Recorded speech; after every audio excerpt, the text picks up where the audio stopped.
how many samples do I need is pretty apt and leads into what we're going to be talking about today. So I'm going to do a whirlwind, about half an hour introduction to statistics, which is really a ridiculous attempt at doing that. So instead of just being an introduction to statistics, I'm going to talk about why you shouldn't trust p-values, and definitely not trust p-values in publications. And then through that, I will define some things and also give some things to consider. And one of those questions that will be answered is, not answered per se, but one of the things to consider is how do you determine how many samples you need. And so and the part of the reason why I work where I work, which is Sage Bionetworks, is that we as an organization work on trying to get research to be done more openly and transparent, and as a result of that, also more collaboratively. And part of the reason I have gone that route is I've realized that what Asari State published research is in. We have a lot of research that's being published, and more every year, i.e. it's at a faster and faster rate. But the quality of that, or the accuracy of that research, is not that great. For example, this is a paper that came out in Nature Commentary from 2012, and it was about two pharmaceutical companies who tried to reproduce research that was been published already. So Amgen was one of them, and they took 53 landmark papers. So these are papers that were supposedly being able to shift the field dramatically, and then gathered their data, redid the experiments, and tried to reproduce it. And they only managed to produce 11% of the results in the studies. Bayer Research in Germany did a similar study, and they were very successful and managed to reproduce 25% of the research studies. Now, this is not saying that research is not progressing. It's just saying that all the research that's being produced, there's still a lot of stuff that's wrong there, and eventually the scientific process rights itself and corrects itself, which means that when you read a paper, you have to be very skeptical. This is a paper that Nathan cited as well, which is by a statistician, Leonidas, and I highly recommend reading this paper. He does a lot of statistical studies on what the effects of published research is and how much of it is accurate. And so he basically showed through simulations that most of the research claims to date are wrong. And the two main reasons for this is power and bias. So power is a statistical measure of how accurately you can determine that your statistical test is from the data that you have is accurate. And so as your power increases, it means that you can throw out the wrong hypothesis better. But if you have an underpowered study, i.e. you only have 3 samples when you needed 50, means that you can make false claims at times. And then, of course, bias. And bias is the idea that you're choosing what to study specifically and ignoring other aspects. And the worst case of this is, for example, when you have a genomics experiment where you have lots and lots of data, and you might have designed it for one specific hypothesis, but you don't find any results in that hypothesis, so now you go for a fishing expedition. And considering that you have 20,000 genes, or even 10 million SNPs if you're looking at variant data, it's very likely that you'll be able to find something in there that's statistically significant for something else than what you started with. And this creates bias in the.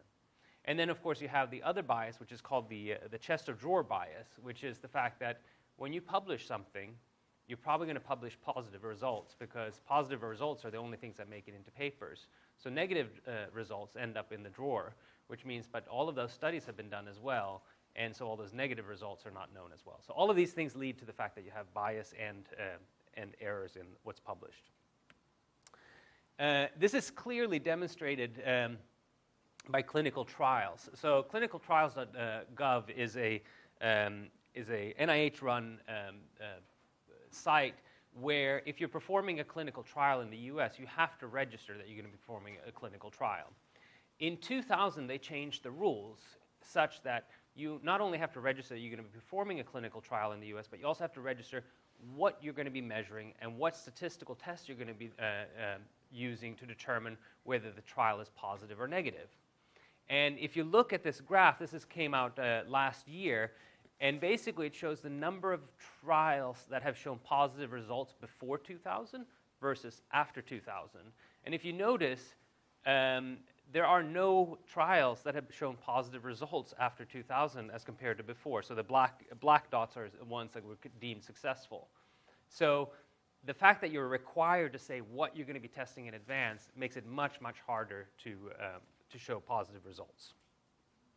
So that's just a preamble. By the end of this, I hope you will know some descriptive statistics,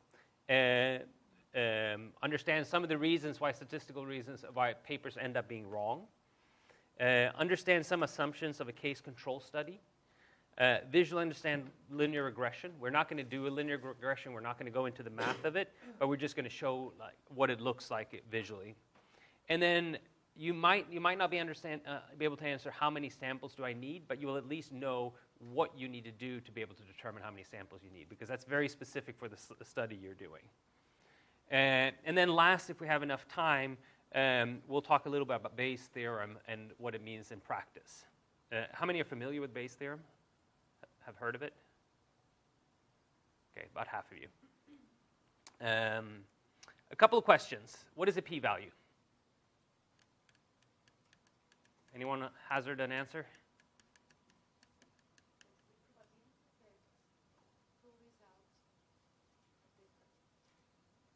Close?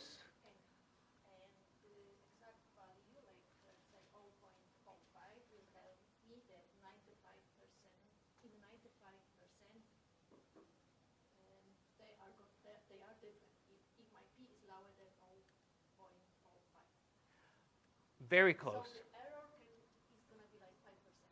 That's a false positive difference. There you go. Yes, exactly. It's the probability of rejecting the null hypothesis, and I will talk about what a null hypothesis is, if the null hypothesis is in fact not true. What about multiple test correction? Have you heard of multiple test correction? Can you give an example of multiple test correction? Nathan gave you an answer earlier.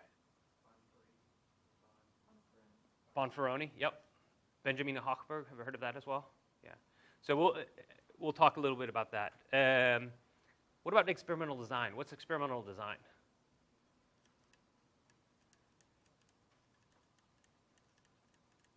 Yes, you're saying it.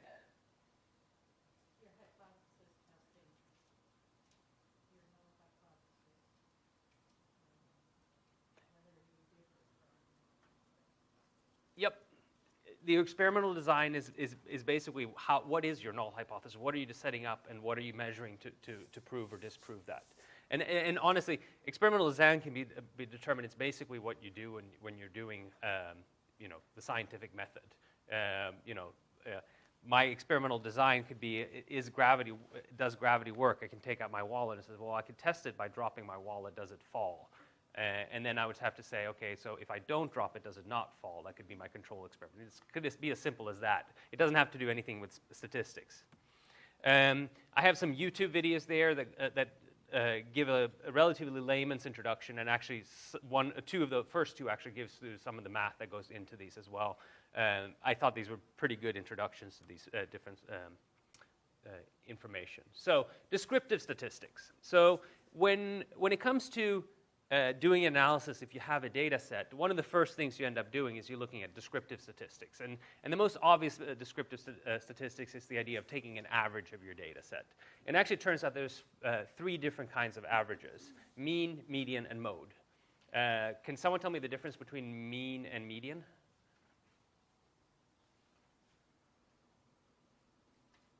Mm-hmm. The mean is the average. Yep.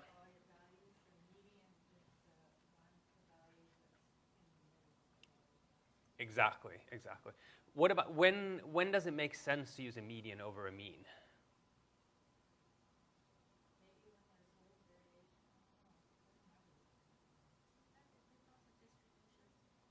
Yep. So specifically, if you have a data set, so I have here actually 3 different data sets. And so these are randomly distributed, so there's multiple measurements done. So along the x-axis is measurements, and on the y-axis is measurement number, and then on the y-axis is the actual measurement. So the first data set has a lot of variation in it. And what you can see is the mean and the median, the red and the green, are relatively close together to each other. Mode is completely different. And I don't even know why I drew mode on there. I have never used mode for anything real. Mode is actually the most common value. So it makes sense if you have like integer values, so 1, 2, 3, 4, 1, 5, 8, like just common numbers like that, and you're trying to find the most common. Or if you have smokers and non-smokers or something like that. But in general, for numerical values, mean and median are the ones that are used. If you look at the second data set, on the other hand, you can see that the mean and the median are not necessarily as close to each other anymore. The mean is slightly higher, while the median is right at 0. And in this case, the bulk of the data that's down here at the bottom is actually centered around 0. But then we have 2 samples that are out here at a much, much higher value. And so since the median looks at the center value, it will ignore those values because they are very, very high, so they're very, very far out, while the mean will include those in the averages. So if you have a data set that's skewed with has a few outliers, a median might be better for you because it will actually throw out those outliers. And of course, here in this situation, this is a data set that looks very different. It's no longer clustered around 0, but it looks like it's clustered around 50 or so, and then another around here at 450. And so if you look at the mean and the median, neither of them describes the data very well. So this is a case where the first order statistics, i.e. the averages, are not a very good description. And another way of looking at this is looking at distribution. So in this case, I'm drawing a histogram, so just counting how common each of the values are. And you can see in the first one, it's very clearly centered around 0. In the second one, we have something that's centered around 0, and then we have these few outliers right here. So it's very clear to see the outliers. And then if you look at this other data set, it's a bimodal distribution. So you have 2 peaks here. So when you're looking at the mean and the median, you're going to end up over here, while in reality you have 2 separate groups, and you want to have 2 different averages for them. And this can be visualized by basically trying to fit a density function, as you were just doing here a minute ago. And then looking at and here I'm plotting basically the standard deviation, which is other kind of a descriptive statistic, which basically showing how broad are your peaks. And again, you have to be careful when you're doing these things. So it works very well for this single peak here. It works very well for this single peak with the outliers because the outliers are so few. But if you look at this bimodal distribution, it is not a very good descriptive statistics for this. So in this case, you might want to do something different. You're actually having two different populations of measurements. If you ignore the fact that you have these bimodal distributions or other things that are not normally distributed, you can actually do really, really well with averages. So Francis Galton was one of the first to describe this, and he did it based on an experiment. So he was at a county fair in 1906, and they had one of those had a competition where people had to guess the weight of a steer, and the person who got closest won a prize. And so they had hundreds and hundreds of people to do this, and each one would put a note in a jar, and then at the end they weighed the steer, and then they would award the prize. And Francis asked actually to get a hold of all of these pieces of notes, and the assumption was that these were uneducated people who didn't know much about cows, and so probably wouldn't do so well. But what he discovered is that actually the crowd was much, much better at discovering what the weight of the steer was than any one individual. And in the end, the average of all the individuals who estimated was only 2 pounds off. It was 1,297 pounds versus 1,295 pounds or something like that. So the average of the whole group was extremely close. And this was a case where everybody was guessing, and if you were to plot this distribution, it would be a normal distribution of a variation across this. And this is an experiment that has been redone time and time again.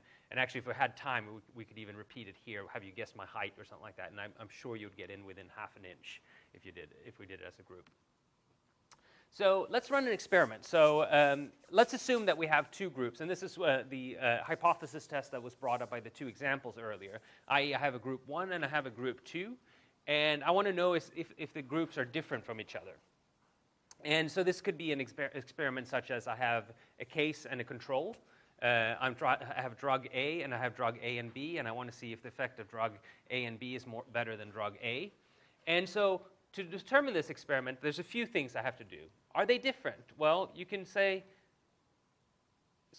they're definitely different at this point if we're looking at the difference of the effect. I'm measuring some kind of effect size. But what happens if the effect is very small? Can I still tell the difference?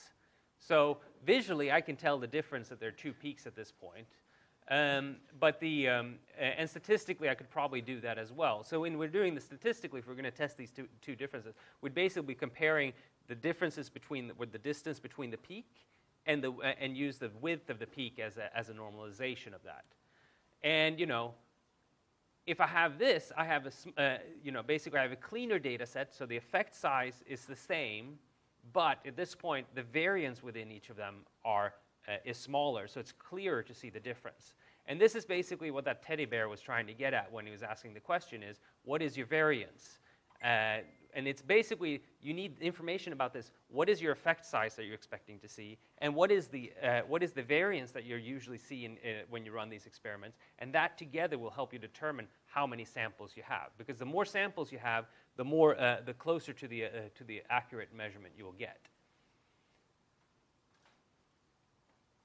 And then, of course, this is the same effect size, but a larger variance. And at this point, you probably wouldn't be able to tell the difference between these. So these are things that go into that you should take into consideration in your experimental design before you do your statistical tests. So aspects affecting the success of an experiment. Effect size, i.e. what is the global difference? And in this case, it's a case control experiment. In another experiment, you might have a different statistical test, but you'll have something similar to this where you have an effect size. How much variance is it that goes into it?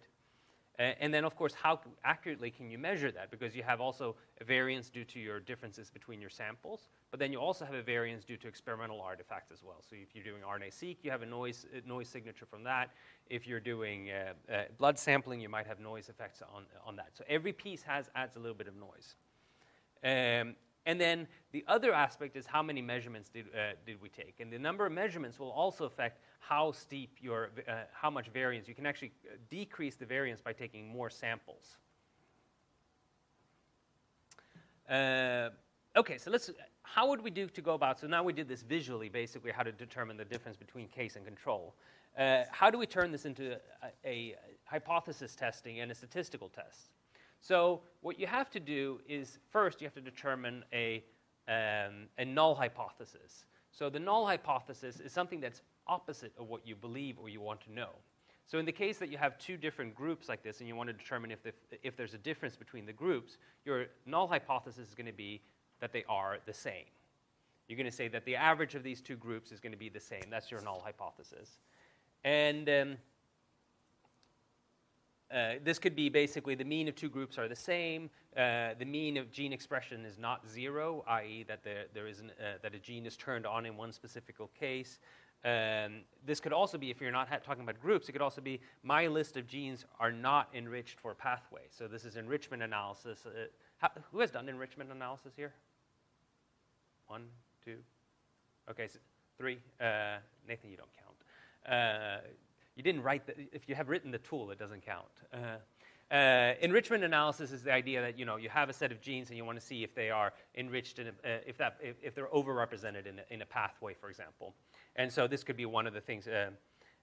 Or you can even test for the variance, i.e., is the variation between two groups different? And there's the list of things that you can have, but the idea is you phrase a null hypothesis that's opposite to what you believe. You gather the data, and then you compute statistics to show that H0, so your null hypothesis, is false or not. Does this make sense? Okay. So if we go back to this case control experiment that we're talking about, where we have two groups, and we want to basically test the null hypothesis that these two groups are the same, or refute the null hypothesis that these two groups are the same. And so in these two groups, we will have an average, which I'm denoting here by x1 and x2. And then we'll also have a variance, which is a measurement of how wide these things are. So these are two of the descriptive statistics I talked about earlier, so means and the variance.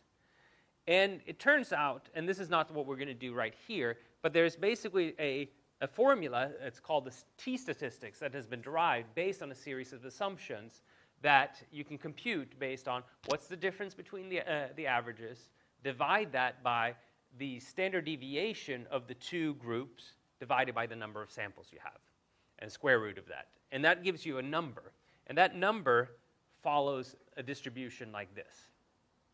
And so what you have here is at the bottom you have the t statistic, and then on the y-axis you have the probability. And so this is basically showing you what depending on what your t is, depending on what your t is, how much a probability is it that you get that value. And so when you so in this case, for example, I would calculate the t value, and I would decide where that falls on this diagram. For example, if t is over here, and in a specific example, let's say I have this data set right here. I compute t, the averages are this, and I end up with a t of minus 0.575, so which is way down here. And basically, the area that's under here compared to the area of everything else is your p-value.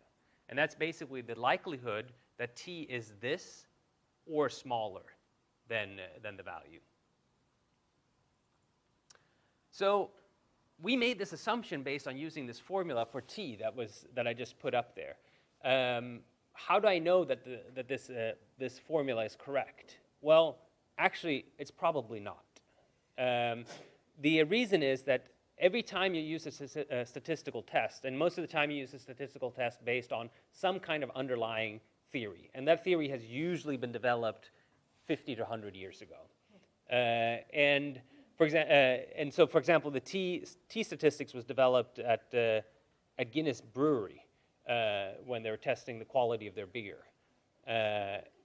And so there's a lot of assumptions that go in. So, for example, for the T statistics, for testing the difference between the means of two groups, is that the data is normally distributed. So this is that it follows that bell curve, the typical bell curve. And for very large number of measurements, that is true. It is normally distributed, usually. It also assumes that the data is homoscedastic,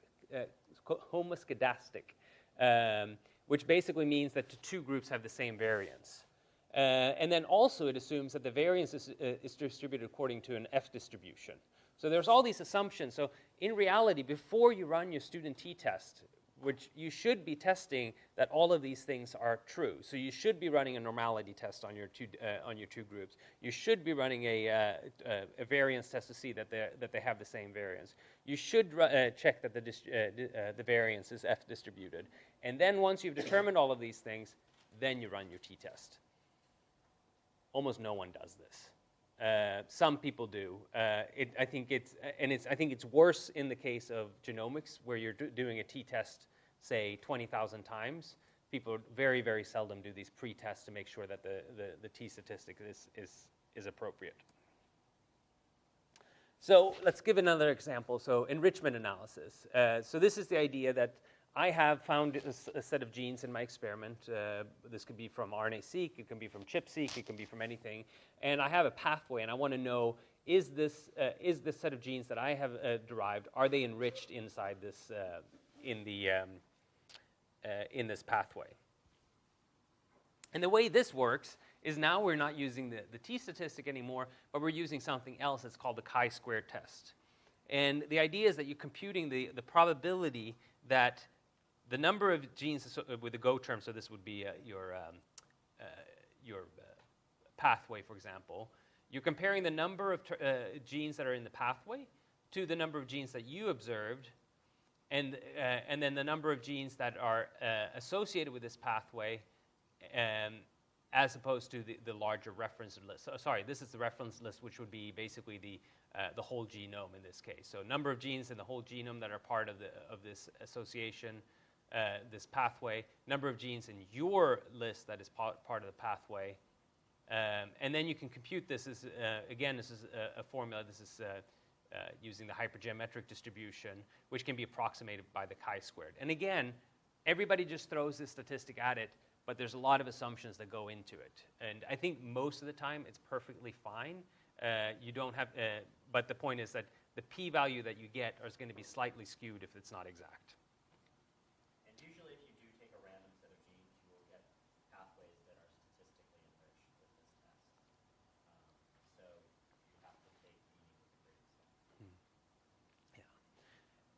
And here's another concept that is, I think if you take something away, is to print some.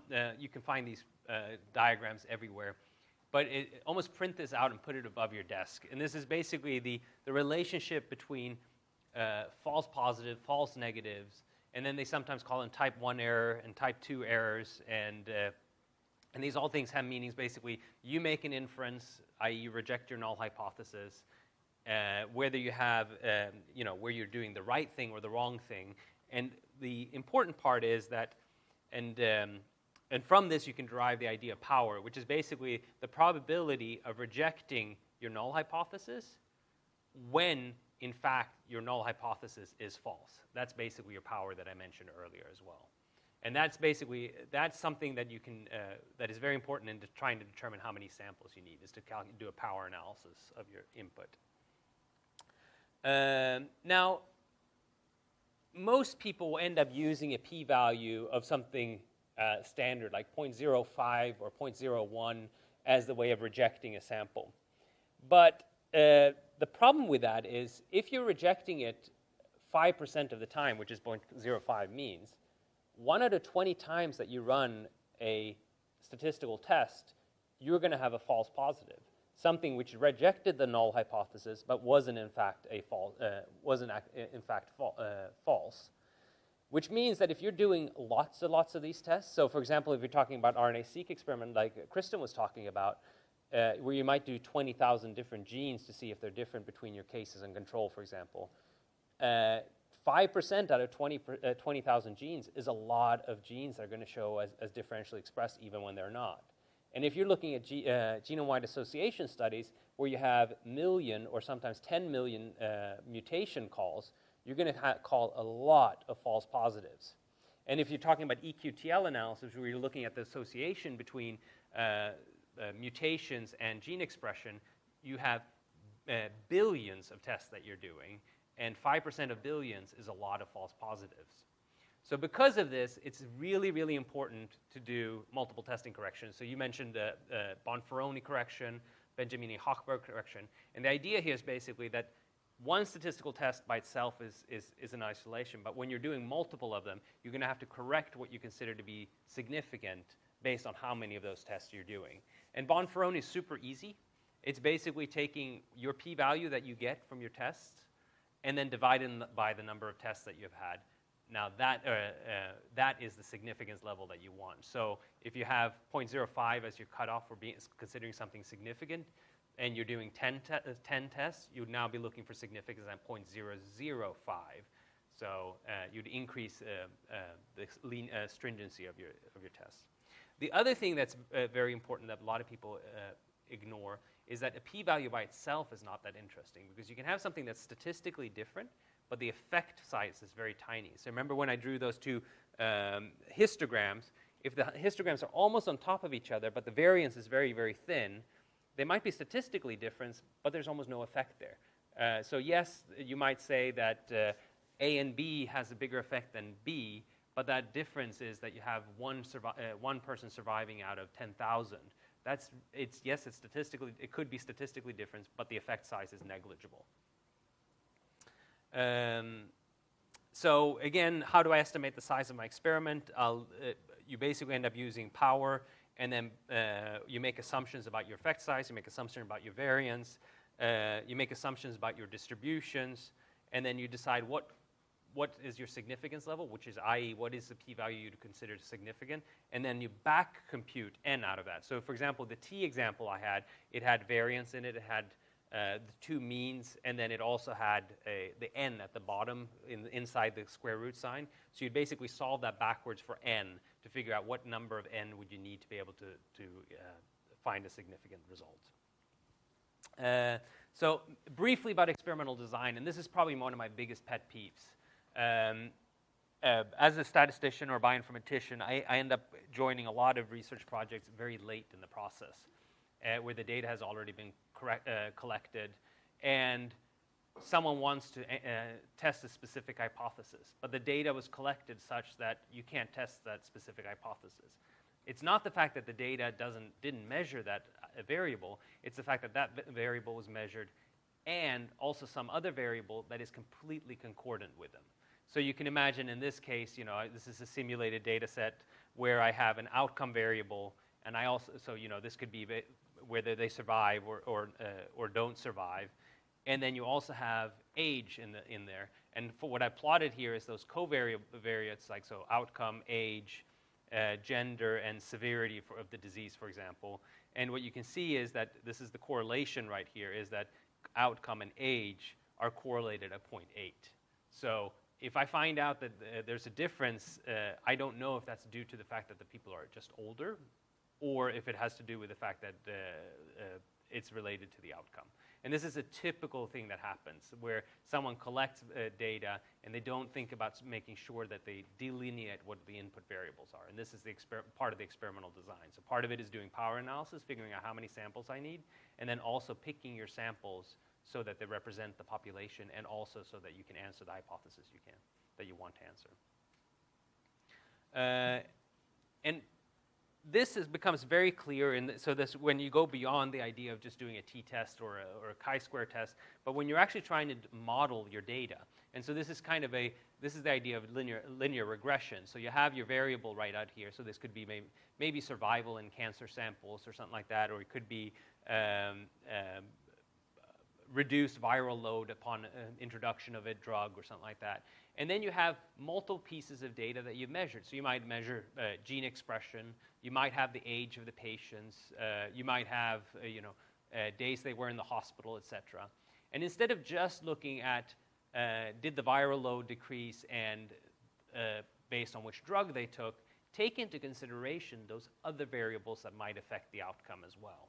And so, and this is best done with, or easiest done with the linear regression, where you include all of these variables into your data. And so, for example, if we look at the PCBC, which I'll talk about later, the cell characterization core data, we ended up doing the models including multiple variables. So here we have cell lines that have been differentiated into different types. So we included gender, cell type of origin, donor life stage. We included technical variables such as lane, which is which Illumina lane they were run on, culture conditions, which run, i.e. when were they submitted to the core, and then we also included something called a random effect, which was a donor, which is basically the person it came from, so, taking into consideration genetic load of these people. And then in reality, what we were interested in was diff name short. But all of these other variables went into the model to try to correct for those that might affect the experimental, the detection of the outcome. So last thing, and I'm going to just leave this as a thought experiment, and maybe we'll revisit it in the afternoon, because we don't really have time to answer it. So this is an example of what can go wrong. And I can tell you this, majority of clinicians will get this question wrong. So I want you, when you have time, to try to figure out what is the probability that the individual actually had breast cancer. So the idea is that 1% of women at age 40 who participate in a routine screening, so mammography screening, for example, have breast cancer. And then they go in and do a screen. 80% of the women with breast cancer will get positive mammographies. 9.6% of women without breast cancer will also get positive mammographies.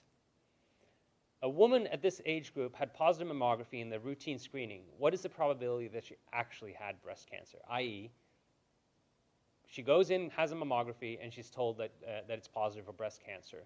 What is the actual probability that she had breast cancer?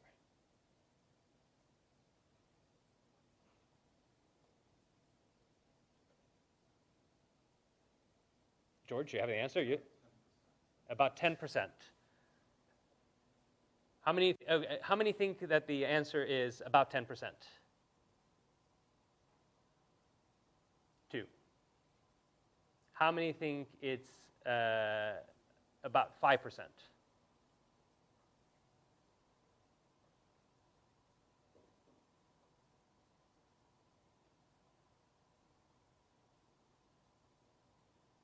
1%?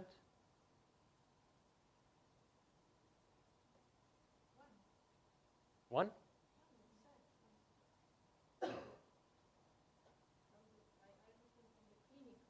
Uh-huh.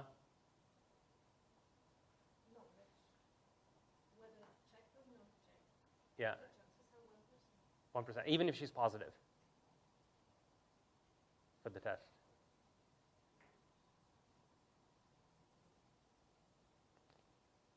We'll leave it at this. We'll revisit this later this afternoon.